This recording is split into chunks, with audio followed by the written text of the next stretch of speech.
Hello viewers. तो हम discuss करने जा रहे हैं आज सीटेट 2021 ऑनलाइन एग्ज़ाम्स जो अभी चल रहे हैं। मेरा भी एग्ज़ाम था, फर्स्ट टाइम मैंने ये एग्ज़ाम दिया एंड ये 23 दिसंबर को था। दोनों शिफ्ट 1 एंड शिफ्ट 2 दोनों एग्ज़ाम्स मैंने दिए एंड किस सेक्शन में क्या क्वेश्चंस पूछे गए, जितना मुझे याद है वो यहाँ पे मैं डिस्कस करूँगी। एंड मेरे सीटेट क्वेश्चन पेपर में 2-3 जगहों पे मुझे मिस्टेक्स मिली, तो उसकी वजह से मेरा थोड़ा टाइम वेस्ट हुआ। तो मैं आपको बताऊँगी क्या वो मिस्टेक्स थी, ताकि आपका जो टाइम है वो वेस्ट होने से बच जाए एंड मे बी ये आपके लिए हेल्पफुल हो। तो इसके लिए इस वीडियो को प्लीज़ पूरा देखिएगा। सो 3 दिसंबर को मेरा पेपर था, उसमें शिफ्ट 1 एंड 2 दोनों में हिंदी लैंग्वेज में जो क्वेश्चन दिया गया था उसमें फर्स्ट टू 15th क्वेश्चंस 2 अनुच्छेद थे और उनके बेसिस पे क्वेश्चन पूछा गया था पेपर 1 में। एंड जो पेपर 2 था हमारा, शिफ्ट 2 का जो पेपर था, उसमें जो हिंदी का पोर्शन था उसमें एक अनुच्छेद दिया था और एक पोइट्री दी थी, पद्य खंड दिया हुआ था। ठीक है। एंड मेरा दोनों ही पेपर 1 एंड पेपर 2 के लिए जो लैंग्वेज 1 था वो हिंदी था। ठीक है। फिर एक क्वेश्चन था जो प्रत्यय पे बेस्ड था, इति प्रत्यय था एंड में उसमें, एंड एक समास के ऊपर बेस्ड क्वेश्चन था।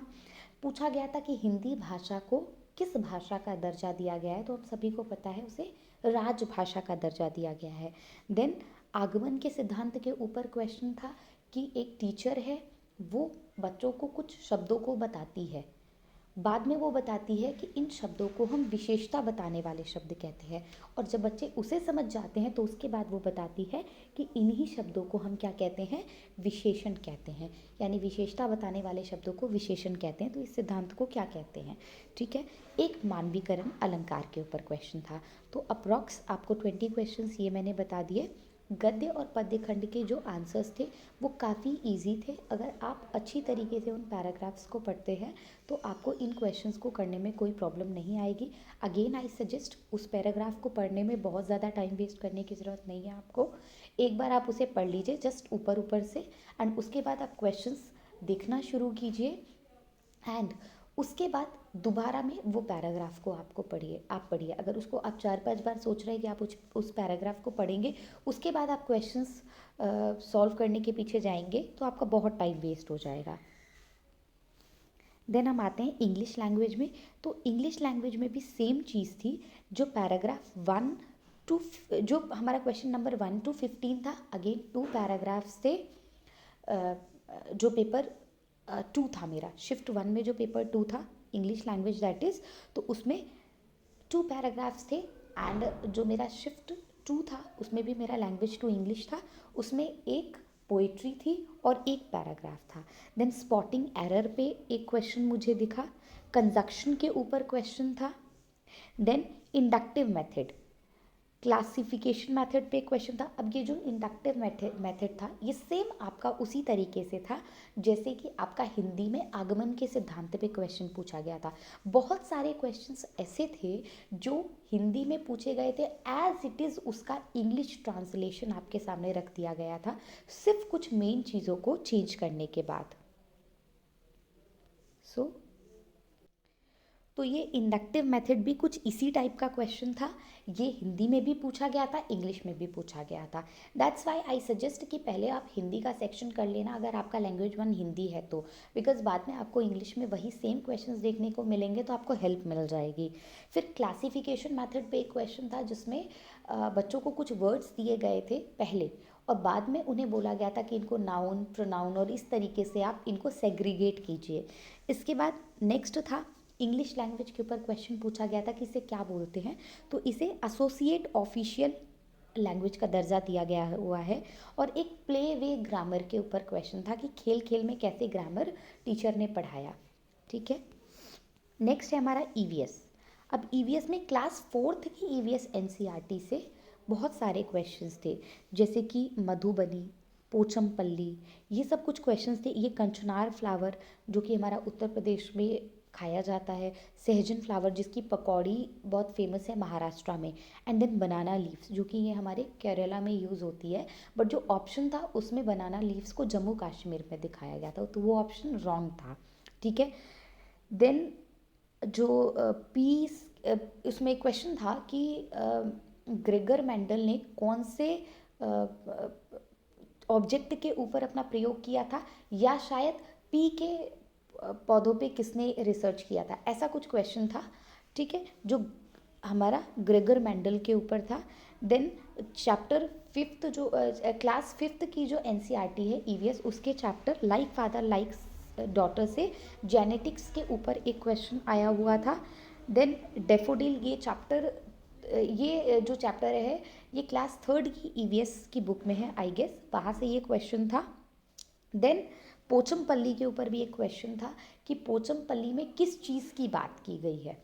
देन एक मैचुट था जिसमें स्लॉथ, सिल्क वॉर्म, आउल और एक और कोई स्पीशीज़ था उसका नाम दिया गया था, और दूसरे कॉलम में उसकी क्वालिटीज़ दी गई थी, जैसे स्लोथ का था कि ये काफ़ी देर तक पेड़ की टहनियों के बीच में सो सकते हैं, ऐसे कुछ था। सॉरी नहीं, वो बियर का था कि वो सो सकते हैं, तो इस तरीके से क्वेश्चन था। एंड आउल का था कि उल्टा लटक के सो सकते हैं, और सिल्क वॉर्म का था कि ये अपने साथी को बहुत दूर से ही पहचान लेते हैं। इस तरीके के ऑप्शंस थे, तो ईजिली आप एक को भी आइडेंटिफाई कर लेते हैं तो वो बाकी आपको आइडेंटिफाई करने में बहुत ज़्यादा ईजी हो जा रहे थे। देन एक आयरन नील, अब ये जो थे ये पेपर 2 में क्वेश्चंस थे कुछ, जैसे आयरन एक नेल को, लोहे की कील को अगर हम एक सॉल्यूशन में डालते हैं तो बाद में उसका कलर चेंज हो गया, पहले पिंक कलर का सॉल्यूशन था बाद में ब्लू कलर का हो गया, तो ये बनने वाला सॉल्यूशन क्या था, इस तरीके से क्वेश्चन था, पर दिए गए सारे ही ऑप्शन रॉन्ग थे, इसका आंसर था none of the above. Then South America से कौन सी वेजिटेबल हमारे यहाँ आई, भिंडी, टोमेटो, कैबेज, इस टाइप की चीज़ें ऑप्शन में थी। देन नेशनल एजुकेशन पॉलिसी 2020 के ऊपर काफ़ी क्वेश्चंस थे। एक क्वेश्चन ये था कि नेशनल एजुकेशन पॉलिसी ने हमारी जो मातृभाषा है उसको कौन सी क्लास तक पढ़ाने के लिए बोला है, तो वो 8th क्लास के लिए बोला है। एंड कुछ क्वेश्चंस ऐसे थे कि मल्टी लिंग्विज़म, इसके ऊपर बहुत सारे क्वेश्चंस थे जो हमारे नेशनल एजुकेशन पॉलिसी 2020 के ऊपर थे, जिसमें इस तरीके के ऑप्शंस थे कि हिंदी इंग्लिश दोनों को पढ़ाने की बात हुई है, सिर्फ हिंदी को पढ़ाने की बात हुई है, इंग्लिश को पढ़ाने की बात हुई है, या हमारी मातृभाषा को पढ़ाने की बात हुई है, इस तरीके से। फिर डिसलेक्सिया क्या होता है, कौन सी प्रॉब्लम है, इसके बारे में एक क्वेश्चन था। Then main crop of Jharkhand that is rice, gender क्या है, एक सोशल कंसेप्ट है या बायोलॉजिकल कंसेप्ट है, इसके ऊपर एक क्वेश्चन था। हनी बीज के ऊपर क्वेश्चन था, अगेन ये 4th क्लास की एनसीईआरटी से एज इट इज़ क्वेश्चन उठा लिया गया था, जिसमें ऑप्शंस थे हमारे कि जो हनी बीज का जो हमारा छत्ता होता है उसमें सिर्फ एक क्वीन बी होती है, देन बहुत सारी उसमें वर्कर बीज होती हैं जो कि मेनली फीमेल बीज होती हैं, कुछ मेल बीज होते हैं, ऐसे करके ये पूरा कुछ सेंटेंसेस थे, और बाद में आपको उनमें से 1 2 right, 1 2 3 right, all of them are right, ऐसे करके ऑप्शंस दिए थे, एंड आपको उसमें से जो भी करेक्ट ऑप्शन है वो चूज़ करना था। देन अर्थ वॉर्म को फार्मर्स का फ्रेंड क्यों कहा जाता है, बिकॉज ये मिट्टी को खोद के उसको बहुत ज़्यादा ऐसा बना देते हैं कि हवा उसमें से ईजिली पास हो पाती है। फिर एक ऑप्शन दिया था ये वीड्स को खाते हैं, तो ये वीड्स को नहीं खाते हैं बट ये डेड प्लांट्स एंड इंसेक्ट्स को खाते हैं, और फिर जो ये पास करते हैं ऑब्जेक्ट वो भी बाद में खेती में बहुत ज़्यादा हमारी ज़मीन को फर्टाइल बनाने के काम आता है। देन कॉर्बेट नेशनल पार्क के ऊपर क्वेश्चन था। Then pea comes from which country, ये क्वेश्चन था। देन कर्नाटका में, मैंने बताया ना 4th क्लास की एनसीईआरटी से बहुत ज़्यादा क्वेश्चंस थे, तो ये as it is 4th class की ईवीएस की एनसीईआरटी में क्वेश्चन दिया हुआ है कि खुंती is used to dig and loosen the soil, मिट्टी को ढीला करने के लिए यूज़ होता है खुंती का, तो ये दिया हुआ था उसमें। देन ईवीएस की सब थीम, उसमें रिलेशनशिप दिया हुआ था, तो कुछ जो भी दिया था फूड वाटर इस टाइप की चीज़ें, तो हमें पता है कि ये सब थीम्स हैं, ठीक है, उसमें जो सब थीम थी वो थी रिलेशनशिप। देन मैथमेटिक्स, जो पेपर 1 की मैथमेटिक्स थी, जो शिफ्ट 1 में पेपर था उसकी मैथमेटिक्स थी, वो काफ़ी इजी थी, बट कंपेयर टू दैट जो पेपर 2 की मैथमेटिक्स थी वो थोड़ी डिफ़िकल्ट थी। बट अगर आप मैथ्स बैकग्राउंड के हो, जैसे बायो वालों को थोड़ी डिफ़िकल्टी आ सकती है, बट अगर आप मैथ्स बैकग्राउंड के हो तो आपको कोई प्रॉब्लम नहीं आएगी। ठीक है, टाइम एंड स्पीड के ऊपर क्वेश्चन था, पेपर 1 में भी था, पेपर 2 में भी था। देन एरिया के ऊपर क्वेश्चन था, बहुत ही इजी क्वेश्चन था जो पेपर 1 में था। फिर टाइम लैप्स के ऊपर क्वेश्चन था कि इतने बजे से चले और इतने बजे तक उस जगह पे पहुँचे और इस स्पीड से उन्होंने ट्रैवल किया तो डिस्टेंस फाइंड करो, या इतना डिस्टेंस ट्रैवल किया तो स्पीड फाइंड आउट करो। इस तरीके के क्वेश्चंस थे। देन जो पेपर 2 था, इसमें सिलेंडर के कर्व्ड सरफेस एरियाज़ का रेशियो दिया गया था और हाइट का भी रेशियो दिया गया था, और बाद में उनके वॉल्यूम का रेशियो पूछा गया। सॉरी, सिलेंडर का जो रेडियस है उसका रेशियो दिया था एंड हाइट का रेशियो दिया था, एंड बाद में आपको कर्व्ड सरफेस एरिया जो है उसका रेशियो निकालना था। तो ये क्वेश्चन था। देन लेंथ के ऊपर क्वेश्चन था कि एक वायर है जिसकी लेंथ इतनी है, उससे एक स्क्वायर बनाया जाता है और एक रेक्टेंगल बनाया जाता है, तो किसका पैरीमीटर क्या हो, किसकी साइड क्या होगी, एंड देन उसका हमें एरिया फाइंड आउट करना था। ठीक है, तो इस तरीके से क्वेश्चन था। देन वॉल्यूम ऑफ क्यूबॉइड के ऊपर क्वेश्चन था कि एक बड़ा सा क्यूबॉइड है, उससे बाद में छोटे छोटे क्यूबॉइड्स बनाए गए हैं, तो बनने वाले क्यूबॉइड्स जो हैं उनका वॉल्यूम क्या होगा। ठीक है, इसके बाद आपका एडिशन प्लेस वैल्यू सिस्टम के ऊपर क्वेश्चन था। ये पैडागॉजी का क्वेश्चन था। इसमें ये क्वेश्चन था कि एक टीचर है, वो बच्चे को बोलती है कि उसे 3/10 में से 3 यूनिट्स माइनस करने हैं, एंड बच्चा आंसर देता है कि 0।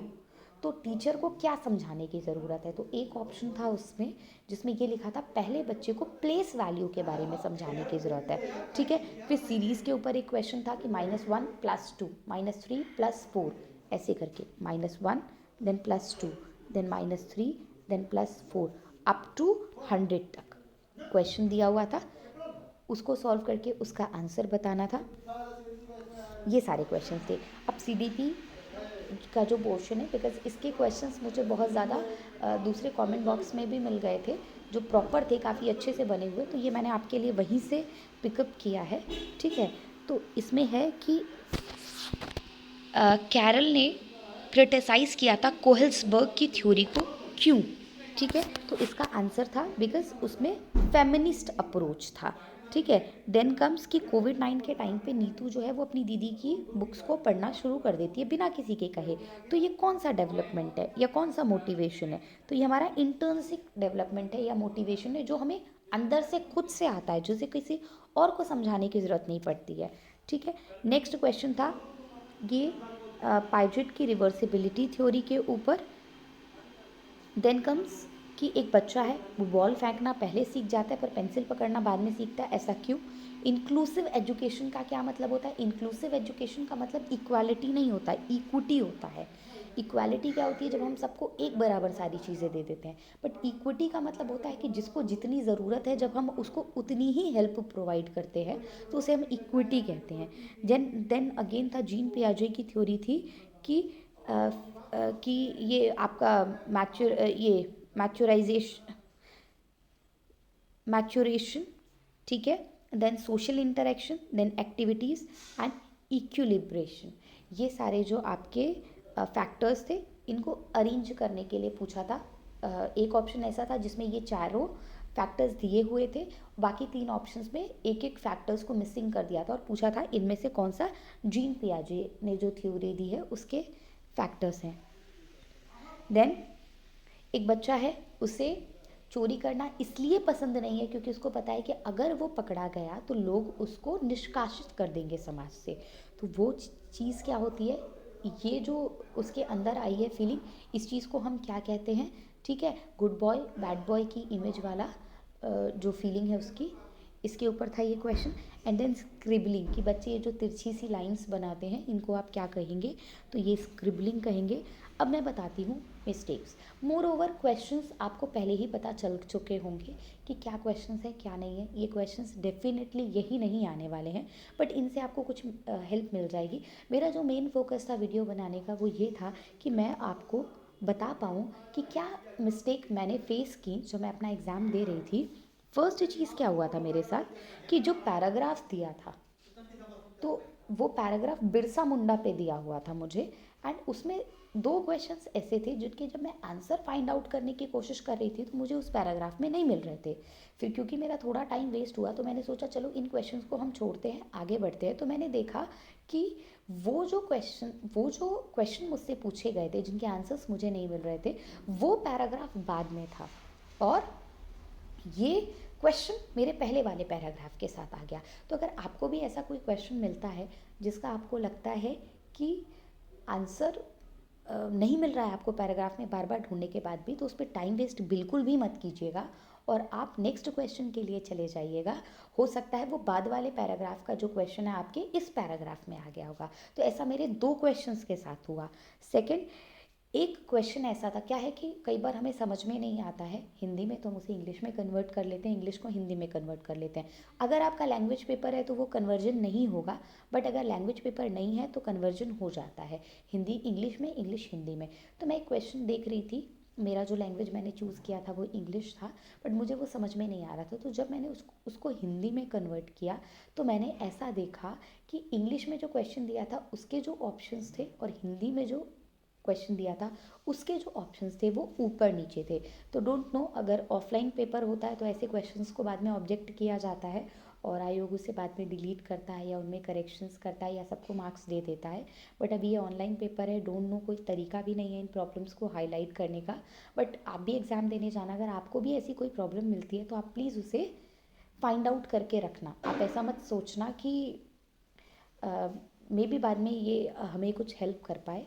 ठीक है, अब मैं आपको ये बताऊंगी कि आपको पेपर अटेम्प्ट करने का प्रॉपर वे क्या है। ठीक है, टू बी वेरी फ्रैंक, मैंने सीडीपी कभी बहुत अच्छे से प्रिपेयर नहीं की, बिकॉज मेरी मैथ्स सही थी और मेरी ओवरऑल लॉजिकल थिंकिंग भी काफ़ी सही है। तो अभी हाल ही में यूटेट एग्ज़ाम हुआ जो मेरे दोनों क्वालिफाई हो गए, और सीटेट मैंने फर्स्ट टाइम अटेम्प्ट किया है। ठीक है, अभी यूपी टेट मैं देने गई थी बट अनफॉर्चुनेटली वो एग्ज़ाम कैंसिल हो गया। तो मैंने कभी भी कोई भी एक्स्ट्रा प्रिपरेशन सीटेट के या यूपी टेट या यूटेट के एग्ज़ाम के लिए नहीं की है। ठीक है, तो अगर आप भी उनमें से हैं जिनका सीडीपी का पोर्शन बहुत अच्छा नहीं है तो स्पेशली उनको ये स्टेप फॉलो करना चाहिए।